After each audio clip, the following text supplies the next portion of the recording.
آپ نے حضرت حارث بن کعب رضی اللہ تعالی عنہ سے گورنری واپس لے لی۔ آپ نے حضرت عمرو بن العاص رضی اللہ تعالی عنہ کا مال ضبط کر لیا اور آپ نے حمص کے گورنر کو واپس بلا کر اونٹ چرانے پر لگا دیا، لیکن کسی کو حکم عدولی کی جرت نہ ہوئی۔ الیگزینڈر نے 17 لاکھ مربع میل کا علاقہ فتح کیا، لیکن دنیا کو کوئی خاص نظام نہ دے سکا، جبکہ حضرت عمر فاروق رضی اللہ تعالی عنہ نے دنیا کو ایسے سسٹم دیے جو آج بھی پوری دنیا میں رائج ہیں۔ آپ رضی اللہ تعالی عنہ نے نماز فجر میں الصلاۃ خیر من النوم کا اضافہ کرایا۔ آپ رضی اللہ تعالی عنہ کے عہد میں نماز تراویح کا باقاعدہ سلسلہ شروع ہوا۔ آپ نے شراب نوشی کی سزا مقرر کی۔ آپ ہی نے سن ہجری کا اجرا کیا۔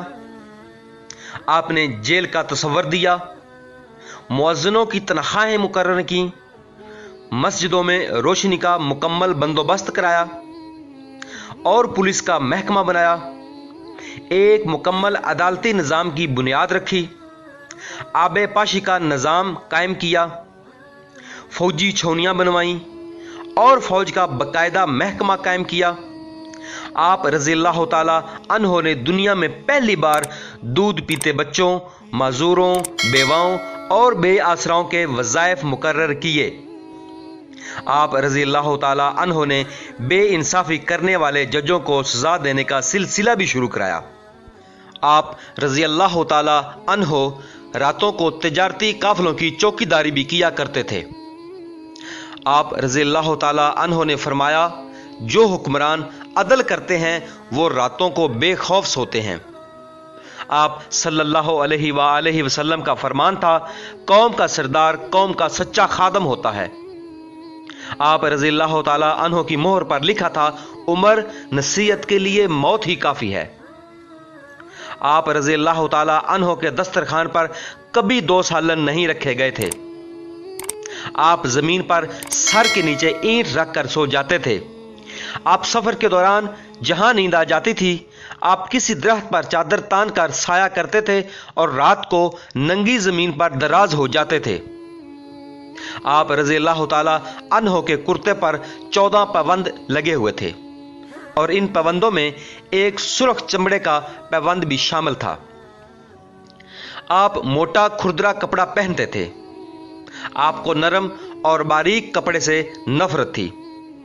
آپ رضی اللہ تعالی عنہ کسی کو جب سرکاری عہدے پر فائز کرتے تھے تو اس کے اثاثوں کا تمخینہ لگوا کر اپنے پاس رکھ لیتے تھے، اور اگر سرکاری عہدے کے دوران اس کے اثاثوں میں اضافہ ہو جاتا تو آپ اس کے اکاؤنٹیبلٹی کرتے تھے۔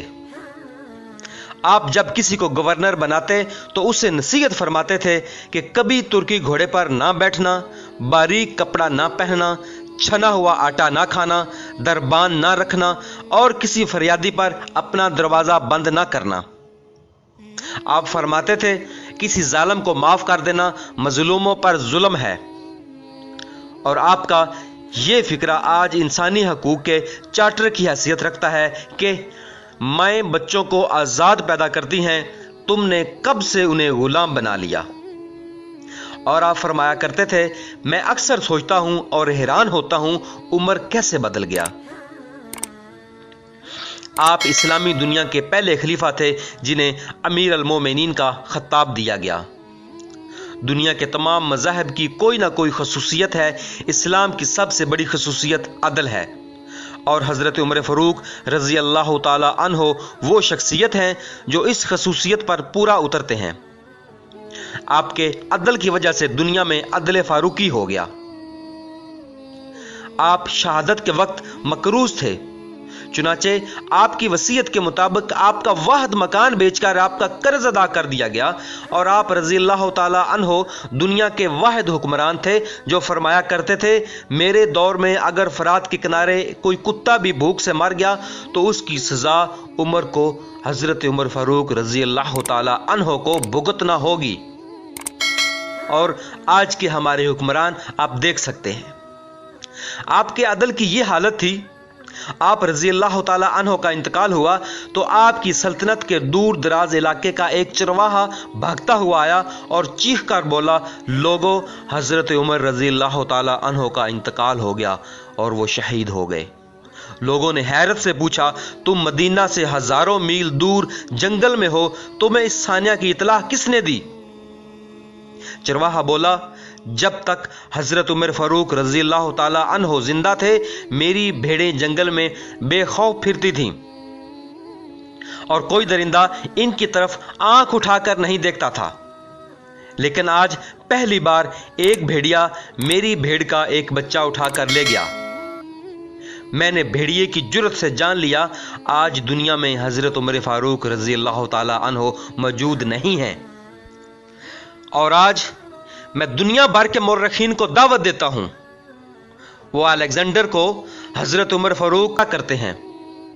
دنیا میں الیگزینڈر کا نام صرف کتابوں میں سمٹ کر رہ گیا، جبکہ حضرت عمر فاروق رضی اللہ تعالی عنہ کے بنائے ہوئے نظام کے دنیا کے 245 ممالک میں آج بھی کسی نہ کسی شکل میں موجود ہیں۔ اور آج مجھے دکھ صرف اس بات کا ہوتا ہے کہ ہماری عوام، ہماری مسلمان حکمران، ہمارے مسلمان بھائی اس بات کو بھول چکے ہیں کہ اسکندر اعظم کون تھا۔ وہ اس اسکندر اعظم کو تو جانتے ہیں لیکن میرے فاروق اعظم کو نہیں جانتے ہیں۔ میرا حضرت عمر فاروق رضی اللہ تعالی عنہ جس کے بنائے ہوئے قانون آج بھی پوری دنیا میں مشہور ہے، اس کو بھول چکے ہیں۔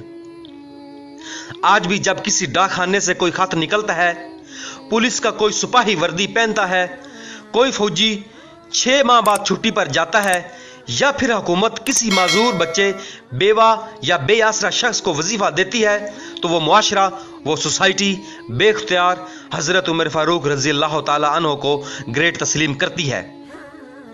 وہ انہیں تاریخ کا سب سے بڑا اسکندر مان لیتی ہے، ماں سوائے ان مسلمانوں کے جو آج احساس کمتری کے شدید احساس میں کلمہ تک پڑھنے سے پہلے دائیں اور بائیں دیکھتے ہیں۔ لاہور کے مسلمانوں نے ایک بار انگریز سرکار کو دھمکی دی تھی اور کہا تھا، اگر ہم گھروں سے نکل پڑے تو تمہیں چنگیز خان یاد آ جائے گا، اور اس پر جواہر لال نہرو ایک ہندو تھا، اس نے مسکرا کر کہا تھا، افسوس آج تمہیں چنگیز خان تو یاد ہے لیکن یہ بھول گئے ان کی تاریخ میں ایک حضرت عمر فاروق بھی تھا۔ افسوس ہم آج بھی یہ بھولے ہوئے ہیں کہ ہم میں ایک حضرت عمر فاروق رضی اللہ تعالی عنہ بھی تھے، جن کے بارے میں رسول پاک صلی اللہ علیہ وآلہ وسلم نے فرمایا تھا، میرے بعد اگر کوئی نبی ہوتا تو وہ حضرت عمر فاروق۔ اور اللہ تعالیٰ سے دعا ہے کہ اللہ پاک ہمیں اپنے مسلمان حکمرانوں کو یاد رکھنے کی توفیق دے۔ اور یہ بہت افسوس کی بات ہے کہ آج ہم کو غیر مذہب حکمران بہت یاد ہیں، ہم کو غیر مذہب حکمرانوں کی نسلیں تک یاد ہیں، لیکن ہمیں اپنے مسلمان حکمرانوں کے نام بھی یاد نہیں ہیں۔ یہ بہت افسوس کی بات ہے۔ اللہ پاک سے دعا ہے کہ اللہ پاک ہمیں نیک عمل کرنے کی توفیق دے اور برے اعمال سے بچنے کی ہمت دے۔ آمین ثم آمین۔ جی ہاں دوستو، اگر آپ کو میری یہ ویڈیو پسند آئی ہے اور آپ چاہتے ہیں کہ میں مزید ایسی ویڈیوز بناتا رہوں اور آپ کی خدمت میں پیش کرتا رہوں تو مجھے اس ویڈیو کے بارے کمنٹ کر کے ضرور آگاہ کریں، اور ساتھ ہی میرے چینل کو سبسکرائب کریں اور اپنے دوستوں کے ساتھ شیئر کریں۔ کیا پتہ آپ کا ایک شیئر کسی کی زندگی بدل دے۔